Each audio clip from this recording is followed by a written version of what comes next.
Welcome to another episode of the PPSS Show. My name is Fong. I'm an entrepreneur, business strategist, real estate investor, speaker, also best-selling author, and every single day I help others unlock the potentials and guide them to succeed. Today on the show, we have another fascinating guest. On this show, we interview celebrities, entrepreneurs, business CEOs, multimillionaires, athletes, and artists to find out their path to success, how they are able to overcome challenges and adversity, and also, of course, their keys to success. And today's guest is definitely somebody who could add some light into that, add some conversation to that, because he is very, very good at what he does. In fact, I've had the opportunity to invite him to one of our events, and when he was adding value to that audience, people really, really listened because he has so much great insight, so much great wisdom that people can't stop but go, you know what, this guy knows what he's talking about. He's a person who loves to empower individuals and partners to achieve unparalleled success in their life and their business. He comes highly sought after by organizations all over the world to have him share his insights to their employees, to their audiences, and to their followers because he just has so much great energy when he does so and just adds so much great value to them as well. He's a five-time author. He's been featured on NBC, ABC, and Fox. He is a life and business breakthrough specialist. So please welcome relationship breakthrough specialist, Mr. Jim Hetherington. Thank you. It's so pleasure to be here with you. And I'm going to have to work hard to keep up to your energy today. Well, thank you very much for being here. Always a joy speaking with people and chatting with people who have this energy, this aura, this authenticity to them, which you really, really have. And just before we got started, I got to know you a little bit even more about how you got started and the stuff that you've done. And yeah, to share with everybody else, how did you get started? How did you become this person who has so much great energy, so much great value to add to people, and having that passion to add value to people? Yeah. Well, the truth is, I almost died in order to find this. 15 years ago, I was at the busiest point of my life. I was running my own renovation construction company. I was working with youth and young adults. I was, in leadership in my community. And it was nothing for me to put in 60, 70, 80 hours a week. It was nothing for me to go 24 hours without any sleep in order to be prepared for the next meeting or to be prepared for the next event or to close a deal or to finish things off. And one day I sat in my car ready to go to another meeting. And I had the car ready to go. I went to pull it in gear and I froze. And for 20 minutes, I sat in my car, unable to pull the car in gear. I knew how to do it. I was telling my hand to do it, but I couldn't pull it into gear and I couldn't back out of the driveway. And after 20 minutes, I ended up just shutting off the car and going in the house and telling people that were expecting me at that meeting that I wouldn't be there. Wow. And that was the beginning of a 6-month journey for me because I had put in so many hours and had served and done so much that I completely burned out emotionally, mentally, physically, spiritually. And for the next 6 months, it was all I could do to get my health back and to get some energy going again. I would work a day and I would be exhausted for 2 or 3 days. I just had nothing left to give. And after 6 months, I began to work and generate and start to move things forward again. I had to rebuild my company from zero because all my employees went other places. I had to step out of leadership. And for the next 18 months, I spent really getting my life back on. And it was there that I really started to look at and evaluate my life, saying, what do I want to be when I grow up? How can I do this differently so that I can be more effective as a leader, as someone in my community, as a business owner, as an entrepreneur? How can I do things more effectively? And that's when things started to turn around for me. I started to really focus on personally developing, not just existing, not just going through the motions, not just caught up in the hamster wheel of life. As successful as that looked from the outside, it looked like I was doing, quite successful. I had a small crew. I had a business that was growing rapidly. I was involved in ministry, involved in leadership. And from the outside, it looked like I was very successful. But inside, I was just kind of going through the motions. I was just going because I had no real clear definition of where I was going, what I was heading, what parameters, and no boundaries around my life. And it was there that I started to place some boundaries around my life. I flipped my schedule upside down. I started looking after me first. For the first 2 or 3 hours every day, I spend time exercising and praying and meditating and reading and eating a good breakfast and getting myself ready for the day. But it was during that time, it was as my life almost came to an end that I really found the beginning and a new way to do things. And do you have still that renovation crew and that company going?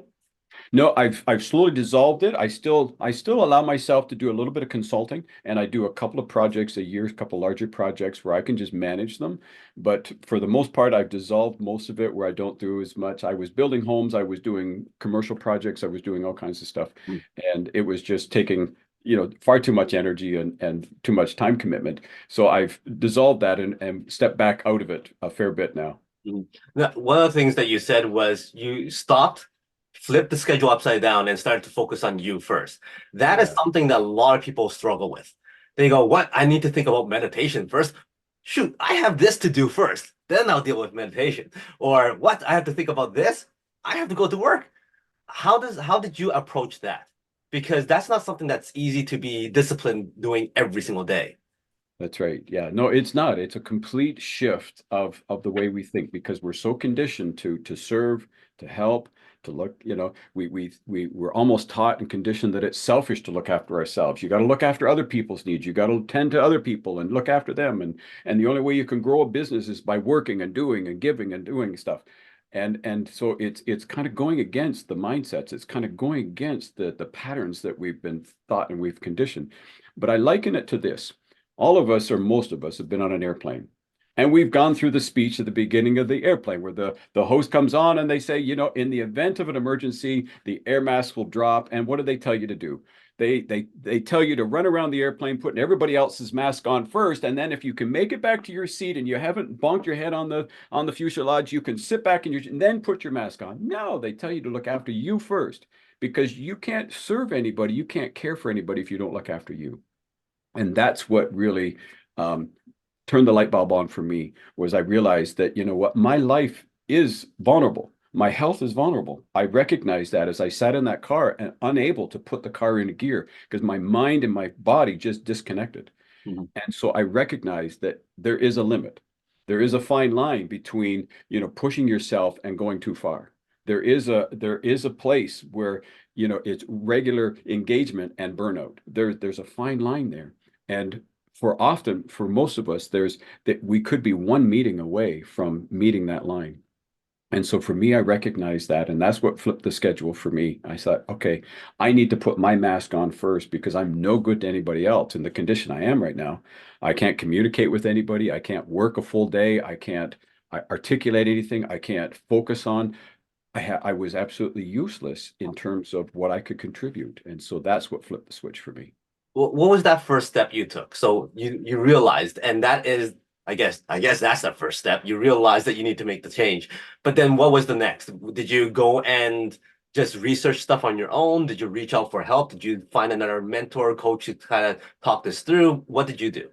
Yeah, so I did. I spent the first several months just resting because I had nothing else that I could do. So I just rested. And then I became more aware of my condition, mentally, physically, emotionally, spiritually. I began to focus on that.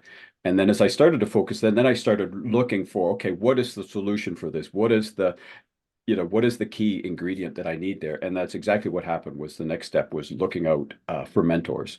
And for me, it started out just virtually, just going on YouTube and following guys like Jim Rohn and Les Brown and Brian Tracy and these kind of guys. They mentored me for months from a distance. And it was there that I began to incrementally get healthier, physically, emotionally, spiritually, mentally, as I started to reach out to mentors. Mm.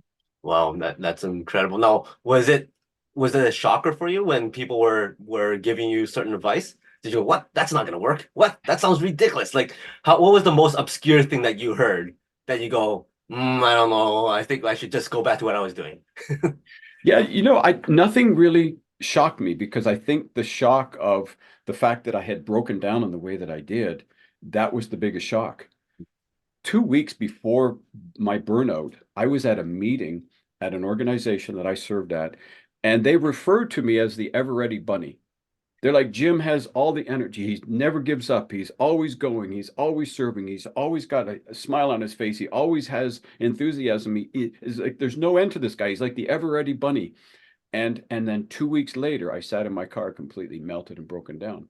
So at that point in time of my life, I was ready to listen to anything because at that time I was so busy. And that's what happens with us in lives. We get so busy that we don't take in from the outside sources. We don't absorb what people are saying to us.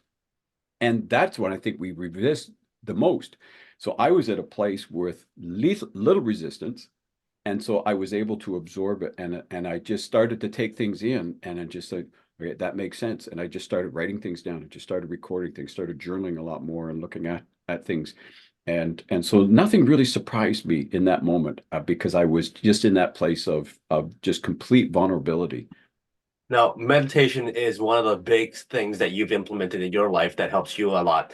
And meditation also has this stigma where people go who aren't used to meditation would go, well, that sounds ridiculous. What am I going to do? Sit and just sleep all day kind of thing? What's your method to getting people to at least try it and implement it? Yeah, I would say, I would tell people to do something that they're comfortable with, that they enjoy doing, because you can go for a walk in the woods and go on a nice trail and be meditating, right? Because you're just focusing on the sounds that are around you. You might be walking by a river, you might be listening to birds, you might hear the air blowing through the trees. And that's all part of meditating, is just focusing in on something completely different, getting out of the stimulus, the virtual stimulus, the electronic stimulus, the work stimulus, all those getting out into a different environment. And for everyone, it's going to be different. Some people love to go to the gym, just getting on a treadmill or getting on an elliptical and just going with the earbuds in and listening to some music. For them, that's meditating. That's getting out of the normal and just sitting. So just to sit cross-legged in a room, just try to kind of focusing on one thing might not work for everybody. So I'd say just do what you feel most comfortable with. And for me, it's walking and running. I love to walk and run. I love to get out into the country. I love to go along. We have what they call a rail trail close to where we are. It was the old abandoned railroad system. They've taken out the tracks and they just made this a long path that just goes from city to city from where I live. And so it's nothing for me to go run to another, neighboring city or neighboring village and come back again, because it's just, as you engage with something completely different, away from the stimulus that drives us batty sometimes, it recharges us. So finding the thing that you really enjoy doing and finding solace in it, finding that rhythm inside of that is the best way to do it. Mhm.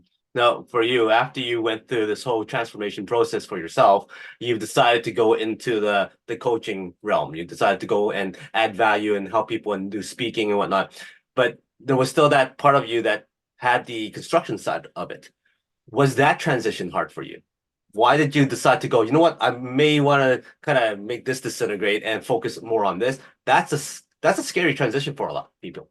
Yeah, no, it's true. It is a scary transition because I'm a very physical person. I love doing hands-on. I learn better that way. I learn better I did terrible in school because just sitting in a classroom was just counterintuitive for me. I was just like, put my hands to something, build something, create something, make something. And so to have that outlet, building homes and doing the stuff that I did was a great outlet. So there was a bit of a transition, but I began to see the two worlds merge as I was going through my renovation construction company career, which lasted almost 30 years. I found myself mentoring younger business owners coming in because I realized that they were struggling with getting clients and maintaining their business and serving their clients and looking after the projects while maintaining their relationships, taking care of their physical health. And so I found myself coaching kids. I call them kids because they're, half my age or a little bit younger. And I would end up coaching them over the hood of our trucks. We'd just be talking around the trucks, and I would just be coaching and mentoring them how to, build the relationships, how to maintain that balance between life and home. And so I found it an easy transition because I was already doing it on both sides.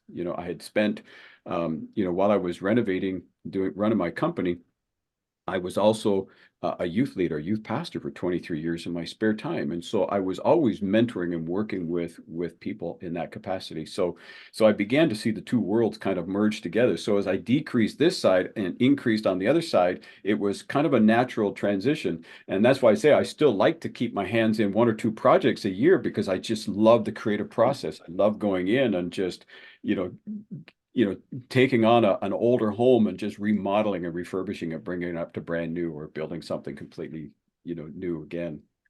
Do you have a story about a renovation project that did not go your way, but it turned out to be one of the best lessons you've ever had? Wow, that's a good one. Let me think. Nothing really stands out. It never it never ceased to amaze me though, some of the stuff that we saw inside the walls as you begin to, open up walls, some of the stuff that you would see, disconnected and left inside. Like we come across live wires just buried in walls where somebody decided they didn't want the outlet there anymore. They would just take the wires out and just leave them in the walls and cover over them. So it was never, it was always it was never surprising to see the different things that people did over the years. But no, for me, I just I enjoyed the creative process, and for most of the projects, it always seemed to evolve. Like we would start off with just a small aspect of a project, and next thing you know, it would just grow into something a little bit more massive. Mhm. And it's kind of the same as, personal development, self-development, right? We may start in one area, but we see that area is connected to this other area, and this area is connected to the next area. And then what we thought was going to be a simple process ends up taking multiple steps to get to where it is. And so renovating and remodeling and rebuilding is much the same as us growing personally. I see the same, very similar things happening there. Mhm. Awesome. That you talking about people opening up walls and finding things that you just don't expect. I think I saw one where they were refurbishing the flooring in the kitchen, and it's a square layout. And as they went down layer by layer, it turned out to be this huge Monopoly board that they Wow. had in their kitchen. I was like, that's pretty cool. And then the next thing I thought was pretty funny, at least, was they were doing a deck renovation, and they decided to go to like a party city or something and buy like a skeleton to bury it, and then put the Wow. deck on top and goes, I wonder what they're gonna think when they dig this up.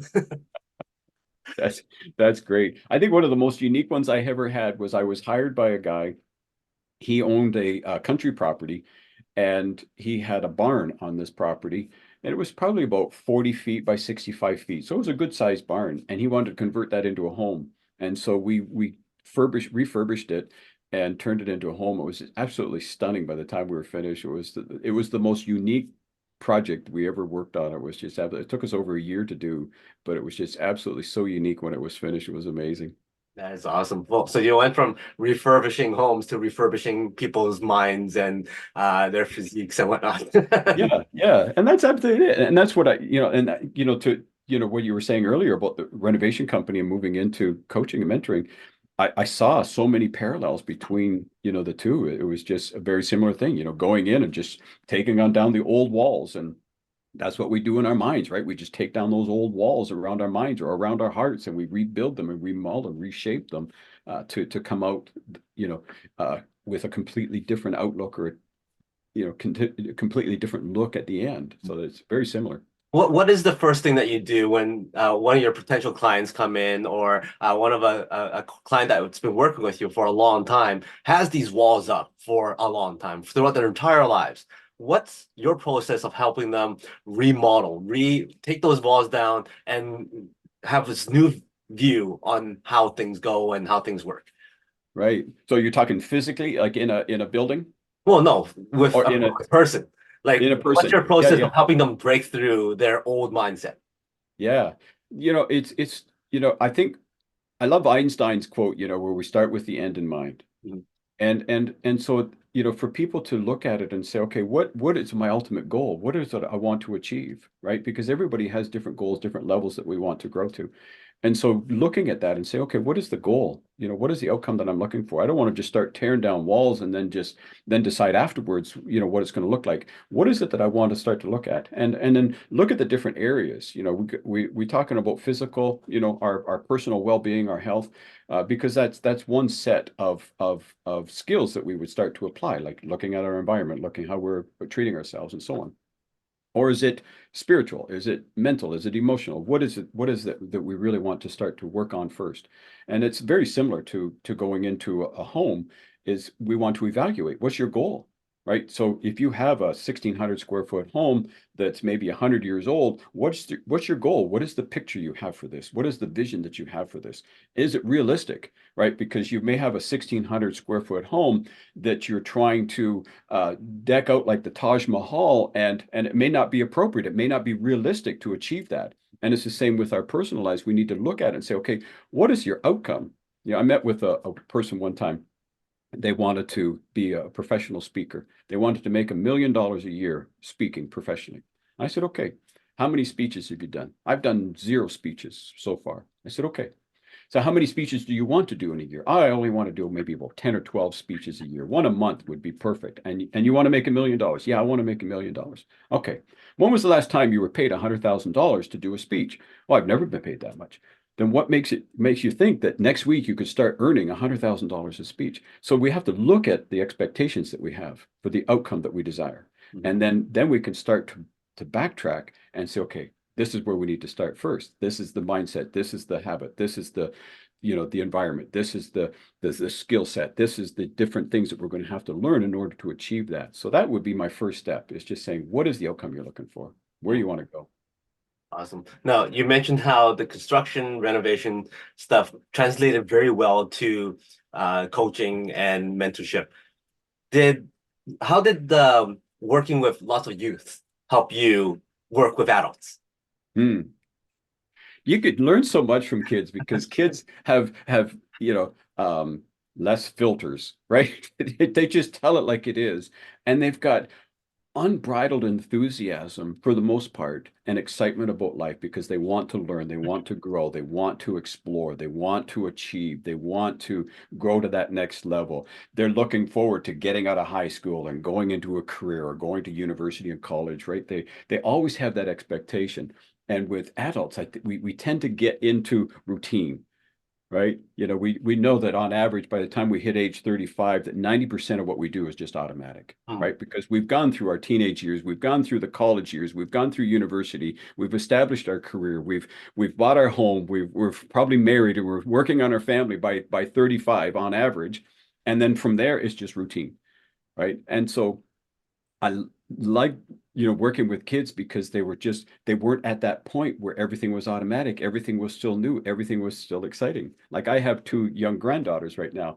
They're 3 and 1, and everything is brand new to them every day. My one granddaughter, she was here visiting the home, and I could hear her get up in the morning, and she goes, "Oh, it's morning time. It's morning time." And she was so excited because it was morning, and she realized she had another day to explore and to grow. And I think that's what I love most about youth and young mindsets, is that it's every day is a new day. Every day's exploring time.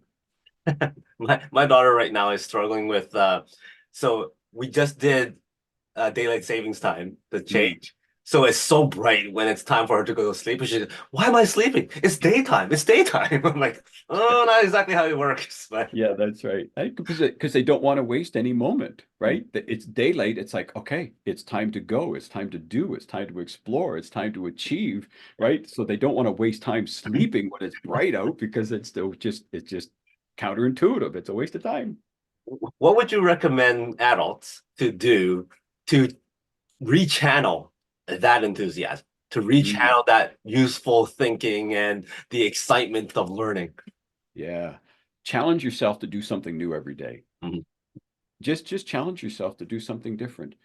And even if it's, brushing your teeth with your wrong hand, like, do something that makes your brain think, in the opposite way. And look at what we do daily, right? Think of the things that we do automatic and that are so routine, and find ways to step out of that routine. I mean, I love routine. I get up, I have a routine that I do every morning, but I like to mix it up from time to time. I like to go for walks in different locations. Sometimes I'll do it on my treadmill out here, and other times it's out on the trails. And so mixing it up, but always looking at things differently each day, and say, okay, I do this every day this way. What if I did it a different way? What if I introduced something new? And what if I tried to learn a new skill? I mean, there's so many different things that we could learn. I had a call earlier this morning talking with somebody that's having to relearn, social media, and relearn how to, use AI, and relearn all these things. So she's all of a sudden she's on this huge learning curve to learn more. Now she's a little bit older, and so she's now on this huge learning curve to introduce new things into her life. And I think that we need to do that, rather than just getting stuck in the routine of just, watching Netflix and watching the news and watching this, just getting out and just breaking out of those things, and introducing something new every day. For someone who's been doing this for a long time, what's the most recent exciting thing that you've done that you didn't think you would learn? Wow. So on a technical side, I've been doing the same thing, diving into AI and learning as much as I can about AI and how to use that and incorporate it and do it. On a physical side, I ran my first marathon 3 years ago. Oh So wow. I turned 60 3 years ago. And when I was 58, a little over 58, I was thinking about what I could do. You know, I knew 60 was coming. I thought, okay, I don't want 60 just to be a year that I get older. I want it to be something that I do differently. So I thought, I'll run a marathon. And so I started to train for a marathon. And so I ran a marathon at 60. And so Wow. I've always been athletic, but I've never done long distance running. The longest distance I think I ran up to that point was probably a 10 kilometer, I think was the longest I'd ever ran in my life. Mhm. And then I did a full marathon, which is 41 kilometers. And then the following year I did an ultra marathon and just continued the training. So yeah, so I say that to say, we're never too old to introduce new things. What's the next thing? What's the next exciting thing that you're gonna try? The next exciting thing I'm going to try, um, I think I'm happy with the running. I don't think I need to go, I don't have to go super ultra marathon or anything like that. I can continue that up. But for me, my wife and I, we're at the stage that we just like to explore and go to new areas. So for us, that's the biggest thing. And I've ridden motorcycle a good portion of my life as well. And I've done half of Canada and part of the eastern states on the motorcycle. So I want to do the other half of the country, do the West Coast on the motorcycle, and then go down into the US and do some of that. So I think that's probably the next thing is just to focus on traveling and exploring more places. Awesome. Now, during your journey of learning things and doing different things, some of those things that you did differently or for the first time is speaking on stages and book writing and all that great stuff. Tell us about that process. How did you feel about your very first speaking engagement or the very first book you wrote? How did you feel about getting those things out of the way? Yeah. Well, those were huge, because for me, growing up in school, I was terrible in school. I'm dyslexic. I had a speech impediment when I was younger. And so growing up in school was absolutely atrocious. And I disliked English so much. I just hated going to English classes. And when I was in grade 9, I had about a grade 5 reading level. Like I was a very slow reader, very, very, very poor at reading and very poor in English. And as I started growing and maturing, I realized how important education was. And there was always something in the back of me. I always loved books. I never read a book from cover to cover. In fact, the very first book I ever read from cover to cover was a 357-page psychology textbook when I signed up to go to a psychology course in university, right? I failed. I quit school at 16, so I have grade 9 education. I tried college, got bored with that. So I thought, what else can I do? I thought, well, let's go to university. So I tried university. I signed up for a psychology course, and I had a mentor at the time, and he was a very learned man. He taught me how to read, to retain, and to remember, and to record things as I went through. And so that's what we practiced on was this psychology textbook that I had to study for my class. And so I always liked books. So when I went through this whole transformation, this whole change in my life where I had to flip everything upside down, and I met my dear friend now, Raymond Aaron in Toronto, and he helped me publish my first book. It was just an absolutely brilliant, it opened up a whole new world for me because it actually got me to focus on what I wanted to teach, what I wanted to share, what did I wanted to articulate, how I wanted to articulate, how I was going to map it out. And when I got that finished and they edited it and I read it for the very first time, I went, wow, I sound pretty good, right? Because I'd never heard everything, so crafted so well and grammatically correct and, everything in line. So for me, it was just super exciting because it was a lifetime achievement, a lifetime of struggling with English, a lifetime of struggling through school and learning to come to this point where now I'm holding my own book in my hand. And within a year and a half, I published my second book because I was just so excited about it. And I actually did it in less time. It took me 12 weeks from start to finish to do my second book because it just opened up a whole new world for me. And then that brought in the speaking engagements. I remember the first time I spoke, it was actually in a church. And my knees were probably shaking more than anything. It was just so unnerving. but then I got more comfortable with it as time went on, and now I love to speak and engage in audiences. I think the largest audience I've had physically is 1,400 people. Virtually, it's been thousands and thousands, but because we can gather a lot more people virtually than we often can in public spaces. So, but yeah, so it was a journey, but I just loved it. One of the questions I get all the time is, does the nervousness of speaking in front of people ever go away? Hmm. Everybody's different. Mhm. I know one person that he has to hype himself up because he's so relaxed. To go and speak in front of thousands of people, he's just so relaxed. He has to hype himself up to get the energy going, to create a little bit of nervous energy so that he can get up and really deliver. And so the best way to look at it is nervous energy is just the knowledge and the wisdom and the message that you have pent up inside of you. And to get it out, you just need to get in front of the stage and allow that to come out. And so I think the nervous energy is good because it motivates us and it keeps our energy up at the same time. So I think everybody's different, but I think we all need a little bit of nervous energy to really deliver and to keep things up high. Mhm. Now, you are the relationships expert when it comes to life and also business. So I have a few questions about that. Right. One, how do you balance work-life time, balance, and relationships? How do you balance that out? Yeah. It all comes down to scheduling and prioritizing, right? I in my schedule every week, like it's just a recurring thing in my schedule that I have time for my wife, that I have time where we spend time, like from 5 o'clock till 7 o'clock. You won't get me on the phone. You won't find me in front of the computer. You won't, because that's the time that I blocked off for my wife. And then I block out other periods of time throughout the week. So every week I look at my week. And I see, where I need to be, for meetings, for speaking, and so on. But I have consistent times where I'm doing my workouts and doing my exercising, spending time with my wife, having nights where I block off that I can do things with her as well, and blocking times off through the weekend. But yeah, it's just blocking out the times. And so when I never focus on what's coming up next until it's there. So, my 11 o'clock meeting, I'm not thinking about 11 o'clock meeting until it's 11 o'clock. Then I open it up and I look at it and decide what we're going to do.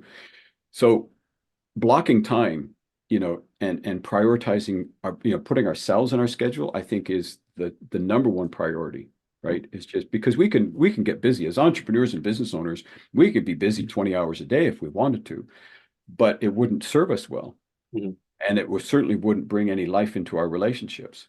So it's sitting down with significant people in our lives saying, okay, what is it that you require? What is it that we require to keep a healthy balance in this relationship? And sometimes it'll take a little bit more work, and sometimes it'll take a little less work, right? Sometimes you're working through things and you got to spend more energy in it. Other times things are moving along smoothly. You can relax with it a little bit. But it's prioritizing and just saying, okay, what is it you require of me? And I think as entrepreneurs, we really need to be mindful of that because we can grow, um, you know, in a really fast trajectory, right? Because we're focused, we're in things, and people in our lives may not be growing the same way that we are, but we still need to maintain these relationships. And so we need to be mindful of that. And so prioritizing things is super important, I feel, and putting in blocks of time, blocking in your daughter's, time, to spend with her. Or she starts going to school and she starts doing having, being at the recitals, being at the games, being just blocking those in and making them non-negotiable, right? Because business stuff will always come up, but business stuff can always be dealt with, Mhm. right? But missing birthdays and missing recitals and missing key points and anniversaries and important dates in our relationship world, those things can't be replaced necessarily, right? So business can always be. That's the number one thing that I always said to young business guys starting their construction companies is there'll always be work. Don't worry about there being a shortage of work. I've been doing this for 30 years. I know there's always work to do, even in recessions, even when things are tight, people are fixing and building and repairs need to be happening. So there's always going to be work, but your relationships may not always be there. They Mhm. can go other places. So you need to be mindful of those and know that the work is going to come in. Mhm. So after you have the work life, home life, work life balance and prioritized and blocked off, now let's look at the time that you block off for work. In entrepreneurship, you need to build relationships. You have to maintain relationships. You need to meet new people in order for entrepreneurship to grow. How do you do that? Because it takes work to maintain certain relationships to carry forward and to build trust. How do you do that when there's so many people that you're talking to? Do you go, okay, I talked to this person, so therefore the next time I talk to this person is 3 months from now, and I'll send out a message or something. What's your system or method of getting that maintained? Yeah. So I like to, schedule small little meetings with people to get to know them, to, get to learn about what they do and how we could support each other and so on. So you can spend half an hour talking to them and see if there's any synergy and anything that you can work on together. And then, to your point, make a little note and say, okay, in a couple months or in a couple weeks or in a couple days, depending on how that meeting went, you could accelerate the time that you would spend with them.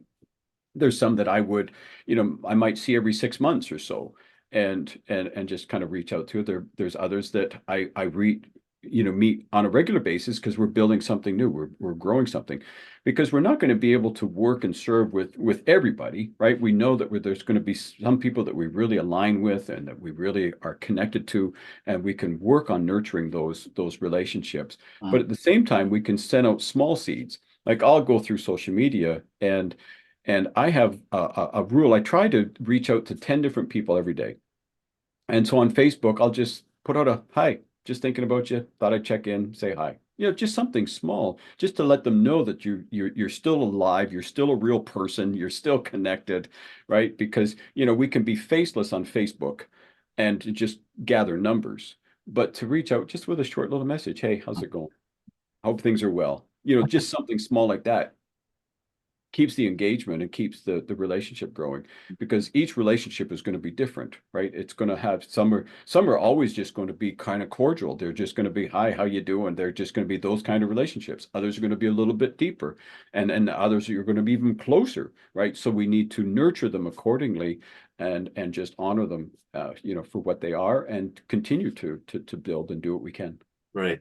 Now, for somebody as accomplished as you are, when you go and work at a conference, or you're speaking on stages and whatnot, and after your part's done, the event's done, people are gathering in the lobbies, eating at the restaurants. Do you still go down and go, hey, I need to meet people, I need to build those relationships. I've met these people before, but now we're live, we're face to face, I need to be there. Or do you go, oh, I'm just too tired, I need to go and sleep? Do you struggle with that sometimes? Yeah, for me, it's a balance because I still like to, I love to meet people. I love to stay engaged. I love to build relationships and nurture relationships. But at the same time, there's a point where I need to check out and I need to look after me. So it becomes that physical balance as well, right? Because again, it can lean us back into the burnout. It can lean us to that if we need to be mindful of what it is that we require.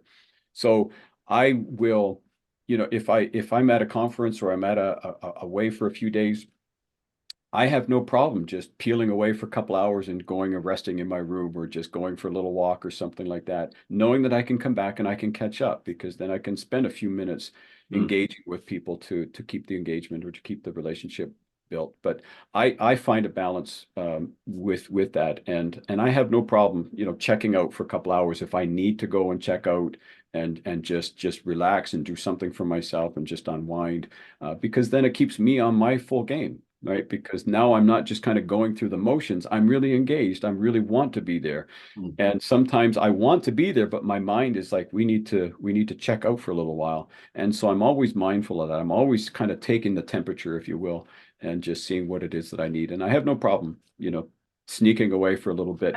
And we have to be careful of that, though, because we can start to use that as an excuse, Yeah. right? We could say, oh, well, I need to check out, so I'll just go for a couple hours. Oh, now I've been here for 2 hours. Maybe I'll do 4 or 5 hours. Maybe I'll just stay. Maybe I'll just forget the whole evening, right? So we have to be mindful. We have to be, kind of, we have to discipline ourselves to really take what's required, but still, maintain that balance in building our business and networking with people. Awesome.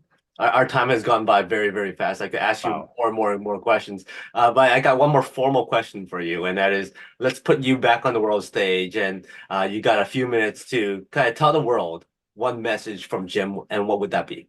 Mm. The message that I would share with people is look after you, is really get to know who you are as a person. Because the value is who we are and what we share and how we share it. And so often we're caught up in our own stories that we can't relate, we can't share, we can't engage. So taking the time to know who we are, to look through the layers and the levels of our personal lives, our personal development, and growing and learning as we move along is so valuable for the relationships and the stuff and the engagements that we have. So I would encourage people to strongly look after themselves, look after you first, and be selfish about that. If it means you need to get up an hour earlier, get up an hour earlier to maintain that and to make that part of your priority or make that part of your routine. But just continue to grow and learn, but don't be afraid to step out of your story and look at your story from the bigger picture and say, okay, where am I going? Where was I? Where am I going? And look at ways you can make that journey better, not only for yourself to accomplish what you need to be and to become the very best version of you, but do it for the others that are significant and important in your life. Because as we become our very best, others around us will become their very best. Mm. And so we need to step back and look at that from time to time and say, okay, what do I need to do to go to that next level? What do I need to do to really, be more successful in this area or stronger in this area or more disciplined in this area? And just implement that, but know that as we do it, we're doing it because we're encouraging others to come up at that same time. I see that. I find it a little humorous that you said, be a little selfish. If you have to do that, wake up earlier. And some people's like, but I am being selfish by sleeping in. If you need that extra hour to sleep in, then that's what you need. Be selfish and do that.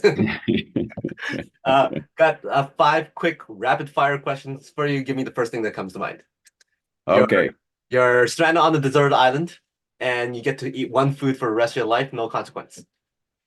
Pizza. Hollywood calls and goes, "Hey Jim, we love your story. What an inspiration. We would love to do a biopic of you. Who would you cast to play you?" Harrison Ford. Harrison Ford shows up at your door and goes, "Hey, I got casted to play you." Actually, it sounds more like. But anyway, he shows up at your door and go, "Hey, let's hang out. Let's have some fun." And you go, "No worries. I got the whole night planned out. What is a night out with Jim like?" Oh, wow. I would head into the big city that's about an hour from me and hit a basketball game. Mhm. Awesome. Now he's saying he's hungry, and you go, "Hey, there's no problem. I got the perfect dish to serve you at home. Just come back to my place. Give me a few minutes. I'll whip that up for you. What is that special dish?" Oh, I make a mean homemade hamburger. Ooh, wow. Yeah. And last question. Give me a number from one to four first. 3. One, two, three. So if you had to relate success to a projector, how would you use a projector as a metaphor for success? Oh, so a projector does just that. It projects an image. It projects something into a bigger screen. And so the little things in our lives that we ignore sometimes get projected out into the bigger stage. And so we need to be mindful of that, right? Those little things that we tuck away, those little things that we hide, at some point, something will pressure, something will happen in our lives that will cause that to be projected. And so we need to continue to do mindset work. We need to continue to do heart work because everything that's in there gets projected out. I see that. And so that's how success is like a projector. Thank you very much for your time. Any last words from you? And also, how do people get in touch with you? To get in touch with you for consulting, to get your books? What's the best way? Yeah, so the best way is go to jimh360.com. Everything, all my social media platforms, my websites, everything about me, everything you want to know and more would be right there that you can learn about me.